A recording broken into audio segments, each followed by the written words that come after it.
नरोत्तम मिश्रा जो है खूब खाता था, खूब खिलाता और अधिकारी कर्मचारियों से खूब खाता था, खिलाता था और उनका संरक्षण करता था। अब ये अत्याचार अन्यायी के कुत्ता का तो काम ठीक ठाक हो गया और इसके दुस्साहस को मैं कहता हूं, मैं दाद देता हूं। आज नरेंद्र मोदी मुर्दाबाद कहने की हिम्मत किसी भाजपा के नेता में नहीं है, लेकिन दतिया के नेता, दतिया के जिला कांग्रेस कमेटी के अध्यक्ष और भाजपा के नेताओं ने नरेंद्र मोदी मुर्दाबाद के नारे भी लगा दिए, तानाशाह भी कह दिया।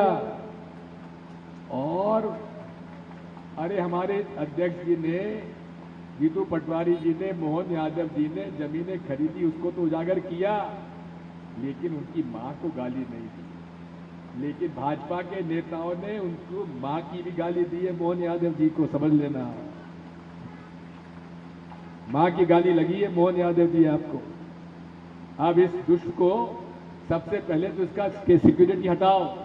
दो चार चार गाड़ी Hutu to to to to करती चलती है, उनको हटाओ।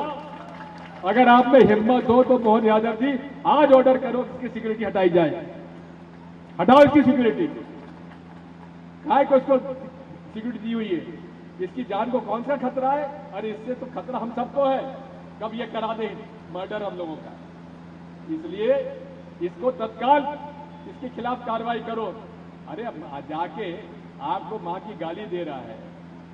अरे नरेंद्र मोदी जी जैसे नेता को भाजपा की नजरों में हमारे नेता, हमको नरेंद्र मोदी जी क्या, हम भी थोड़ा बहुत जानते हैं, लेकिन नरेंद्र मोदी जी को भाजपा के कार्यकर्ताओं, नेताओं ने मुर्दाबाद के नारे लगाए और इसके बाद भी अगर नरेंद्र मोदी जी और अमित शाह जी आपने कुछ नहीं किया तो ये तो लगेगा कि भाई ये आपके पतन की शुरुआत है।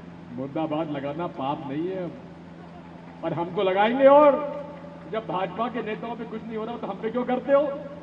आज नरेंद्र मोदी मुर्दाबाद नारा दिग्विजय सिंह लगाते हो, सबसे ज्यादा एफआईआर पहले मुझ पर हो जाएगी। इसलिए जितने भी लोगों ने, ये नरोत्तम मिश्रा के जितने कार्यकर्ताओं ने नरेंद्र मोदी मुर्दाबाद का नारा लगाया, तो इनमें हिम्मत हो। हमारे एसपी साहब नए नौजवान खंडेलवाल जी नाम है क्या, राजस्थान के हैं। मैंने कहा भाई राजस्थान के हो तो वीरों का प्रदेश है, हिम्मत करो, लगाओ इन लोगों के खिलाफ एफआईआर की, गिरफ्तार करो इनको नालायक को जो नरेंद्र मोदी जी को मुर्दाबाद कर रहे हैं, गिरफ्तार करो जिन्होंने मोहन यादव जी की मां को गाली दी है।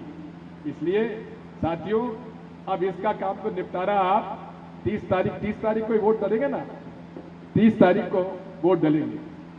अब बात आई है कि नए आशुतोष तिवारी आए हैं। आशुतोष तिवारी क्या है, भांडेर वाले ज्यादा जानते हैं, दतिया वाले नहीं जानते। हमारे भांडेर के विधायक रहे हैं माननीय हमारे कंवर साहब, ये ज्यादा सॉरी सेवड़ा, हाँ बरैया जी केला। अच्छा तो सेवड़ा में ये और इनके परिवार का क्या करतूत है ये आप जानते हो। और मेरे पास ऐसे कई लोग हैं जो दतिया के जिले में कौन ने जमीन किससे खरीदी उसका भी सब जानकारी उनके पास है। ऐसे लोग हैं मेरे पास, है ना कंवर साहब? आपके पास नहीं होगी जानकारी, लेकिन मेरे पास जानकारी दतिया जिले में कौन ने किससे जमीन खरीदी और कौन ने कॉलोनी काटी, उसकी जानकारी मेरे पास है आज। और आज उनसे हम मिलके आए हैं।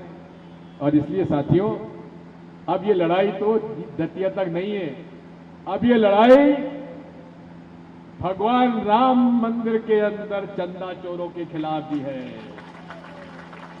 बताओ यहां पे कितने लोग हैं जिन्होंने राम मंदिर में शुरुआत में शिला पूजन में चंदा दिया? हाथ उठाओ भूत। अरे सबने दिया था। अरे उसका हिसाब मिला क्या? उसकी रसीद मिली क्या? तो चंदे का क्या हुआ? रामशिला की जो पहले हुई थी वसूली, नहीं मिला। उसके बाद फिर राम मंदिर का फिर आया। अरे भाई राम जी तो सबके हैं। कांग्रेस ने राम मंदिर का कब विरोध किया? अरे ताला तो खुलवाओ। तो एक जज ने राजीव गांधी की सरकार हटी, वहां में खुलवाओ तो आओ, और राजीव गांधी जी ने शिलान्यास भी करवाओ तो कि नहीं कराओ तो। फिर तुम बातन में आ गए जनता पार्टी भाजपा के, आरएसएस, ये संघी जो होते हैं ना, आरएसएस के जो भी लोग हैं ना, और विश्व हिंदू परिषद के लोग जो हैं, ये चंदा चोरों के उस्ताद हैं। या में चंदा में लाओ, इसमें चंदा लाओ, चूर्णी यात्रा निकल रही है, ये यात्रा निकल रही है, आज भंडारा करेंगे, आज ये करेंगे, जय श्री राम। अब जय श्री राम बेचारे, उनके नाम पर हमने चंदा दिया। मैं प्रदेश कांग्रेस का अध्यक्ष था उस समय, जब रामशिलाओं की पूजन हुई थी तो हमने भी चंदा दिया था। उसके बाद उसका हिसाब तो मिला नहीं, हमने हिसाब मांगा, और 1993 में मैं प्रदेश कांग्रेस का अध्यक्ष था। मैंने नारा लगाया था, इन चंदा चोरों को भगाओ और भाजपा को हराओ। कब दिया था? 93 में, आज से 21 साल पहले दे दिया था, और 31 साल पहले। और उसके बाद जब राम जी मंदिर का निर्माण शुरू हुआ तो शिवराज चौहान ने भेजा 1 लाख रुपए का चंदा। मैंने कहा भाई शिवराज सिंह चौहान 1 लाख को भेजा तो मैं पूर्व मुख्यमंत्री में 1,11,000 का मैंने भेज दिया, और 1,11,000 का चेक से पैसा दिया, और रसीद भी मेरे पास है। मैंने ये भी मैं बताना चाहता हूं, नरसिम्हा राव जी जो हैं, उस समय बाबरी मस्जिद गिरने के बाद उन्होंने उसके आसपास करीब 62 एकड़ जमीन, सरकारी जमीन का उन्होंने एक्विजिशन कर लिया था, उसको सरकारी ले ली थी मुआवजा देकर, और उन 62 एकड़ जमीन में ही मंदिर बनवाना चाहते थे। तब ये वीएचपी वाले नारे लगाते थे, मंदिर वहीं बनाएंगे, कहां बनाएंगे? जहां बाबरी मस्जिद थी, जहां रामलला विराजमान थे। अब रामलला विराजमान थे तो रामलला की मूर्ति कहां है? राम मंदिर में है, जहां के नए मंदिर में बताओ, किसी को मालूम है क्या? मंदिर में वहां नहीं है रामलला की मूर्ति। उसके बाद राम मंदिर का निर्माण हुआ, हम सब ने चंदा दिया। अब उसके अंदर रामालय ट्रस्ट हम लोगों ने बनवाया था, नरसिम्हा राव जी की अध्यक्षता में, उनके नेतृत्व में प्रधानमंत्री थे। उनका कहना था कि हम इसमें हमारे राम मंदिर निर्माण में किसी भी राजनीतिक व्यक्ति को नहीं रखेंगे, और ये प्रबंधन, निर्माण और प्रबंधन इस देश के शंकराचार्यों के न्यायालय को, ट्रस्ट को देंगे। और उनका रजिस्ट्रेशन भी हो गया 5 शंकराचार्य का। शंकराचार्य हमारे हिंदुओं के प्रमुख, मानते हो कि नहीं मानते हो शंकराचार्य जी को? बोलो, मानते हो ना? हाथ उठाओ। शंकराचार्य जी हिंदुओं के नेता है या आरएसएस हिंदुओं के नेता? बताओ। अच्छा, जो आरएसएस हिंदुओं के नेता और बीएचपी के चंदा चोर नेता, ये हिंदुओं के नेता हैं कि शंकराचार्य जी नेता हैं? बोलो, जोर से, क्या बोलो? अरे विश्व हिंदू परिषद और संघी तो नेता अपने हिंदुओं के नहीं है ना? ये है नेता उगाई के। खूब उगाओ चंदा। चंदा तुमसे ले रहे नहीं ले रहे भाजपा के लोग? कहां जा रहे हो चंदा? अरे जिनके पास साइकिल नहीं हती, वे आजकल फॉर्च्यूनर में घूम रहे दतिया के, और कांग्रेसी बेचारे फक्कड़ हो गए, भूखे पेट लगे कांग्रेस की सेवा करने, खाली हाथ घूम रहे, चना मुरमुरा खा के जीवन जी रहे। एक जमाने में आरएसएस के लोग बड़े घूमते थे, वे सब तो घर बैठ गए बेचारे। आरएसएस के जो ईमानदार प्रचारक नेता थे, आजकल आरएसएस के कैसा नेता होना चाहिए, बस खत्म करो। आरएसएस के नेता कैसा होना चाहिए? जो खूब खाए और खिलाए, ऐसे नेताओं को आरएसएस बड़ाई कर रही है। अभी आशुतोष तिवारी जी आया है, नया आरएसएस का, पुराना आरएसएस का नहीं है। इसने क्या किया क्या नहीं किया, भैया उस गांव के अंदर पता लगा लो कि पहले इसके परिवार की हालत क्या थी और अब क्या हो गई, जरा इसकी जांच करा लेना। इसलिए हमारी लड़ाई यहां तक नहीं है, हमारी लड़ाई जो है इस देश के धार्मिक स्थान पर जो प्रहार हुआ है, चंदा चोरों को, उस चंपत राय को बचाने में पूरी आरएसएस और विश्व हिंदू परिषद लग गई है, भाजपा लग गई है। और मैं नरेंद्र मोदी जी से मन से कहना चाहता हूं, अमित शाह जी को इस मन से कहना चाहता हूं, अब बदनामी आपकी हो रही है श्रीमान मोदी जी।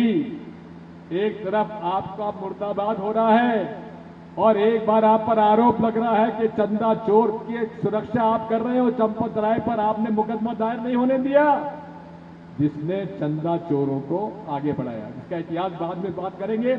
इसलिए 30 तारीख को आप कंवर साहब खड़े हुए हैं हमारे, और इनके पिता सांसद रहे, ये विधायक 2 बार 3 बार कंवर साहब हमारे घनश्याम सिंह जी। एक बात इनकी है, बहुत सीधे हैं, बहुत सज्जन है, किसी का भला नहीं करेंगे तो किसी का बुरा भी नहीं करेंगे। है कि नहीं? बात बताओ, बात करो, से मैं गलत कह रहा हूं। अब एक तरफ दुष्ट को आपने हटा दिया तो दूसरा कहां से आ गया ये, उसको भी कहां से पहले अजमाया हुआ यार। अरे गर्मी के अंदर मटका भी देखो, टन टन बजा के देखते को नहीं देखते हो? अरे ये अजमाए हुए हैं, इनके परिवार ने कभी लूटा नहीं है, दिया बांटा है, और अब ये आपके बीच में है। आपसे यही प्रार्थना है। और ये 2 नौजवान जोड़ी हमारी प्रदेश कांग्रेस के अध्यक्ष जीतू पटवारी और उमंग सिंगार हमारे विपक्ष के नेता, इन दोनों युवाओं के नेतृत्व में हम और बनैया जी मिल के साथ देंगे, बूढ़े हो गए। इसलिए साथियों, आपका पूरा साथ देंगे, अखिलेश जी का साथ देंगे। अब वो मैं बाद में तुम्हारे कान में बात करूंगा। उमंग सिंगार से मेरी जो ऐसी बात होती है इस तरह की, वो इनके कान में होती, सबके सामने में नहीं करता। बहुत बहुत आपको धन्यवाद। आपसे यही प्रार्थना है कि आप सब लोग एकजुट होकर इस अन्याय और अत्याचारी नरोत्तम के खिलाफ और इस चंदा चोर को का संरक्षण करने वाली बीजेपी, वीएचपी और आरएसएस के खिलाफ आप वोट दो। अरे कांग्रेस जो है ये सनातन धर्म को पालन करती है। हम लोग क्या नारा लगाते हैं? धर्म की, अधर्म का, विश्व का, साथियों में, प्राणियों में। आप बताओ, ये जो चंदा तुम्हारे खा रहे हैं, ये धार्मिक कृत्य है कि अधर्म हो रहा है? अधर्म हो रहा है तो इनका नाश होना चाहिए कि नहीं होना चाहिए? कैसे नाश होगा? इनको हरा कर ही नाश कर पाओगे, नहीं तो जब तक चुनाव आयोग है, चुनाव आयोग भाजपा के संगठन के रूप में काम कर रहा है, और ये पता नहीं कहां से मशीन आ गई। ये मशीन पर हमको भरोसा नहीं है भैया। अरे 7 सेकंड के लिए दिखती, पता नहीं पड़ता वोट हमारा कहां गया, हमने कहां डाला और कहां गया। इसलिए हमारी तो मांग है कि ये ईवीएम मशीन का जो हमको 7 सेकंड का दर्शन कराते हो, तो वो डब्बे में डाल देते हो। यार डब्बे में डालने के बजाय हमारे हाथ में दे दो, हम कम से कम देख तो लें कि हमने वोट दिया, वह मिला कि नहीं मिला, और संतुष्ट हो जाए, और उसको डब्बे में हमसे डलवा लो, उस पर गिनती कर दो। लेकिन मोदी जी करेंगे नहीं, क्योंकि मशीन। भगवान जय सिया राम। बहुत बहुत धन्यवाद। जय माई की। धन्यवाद।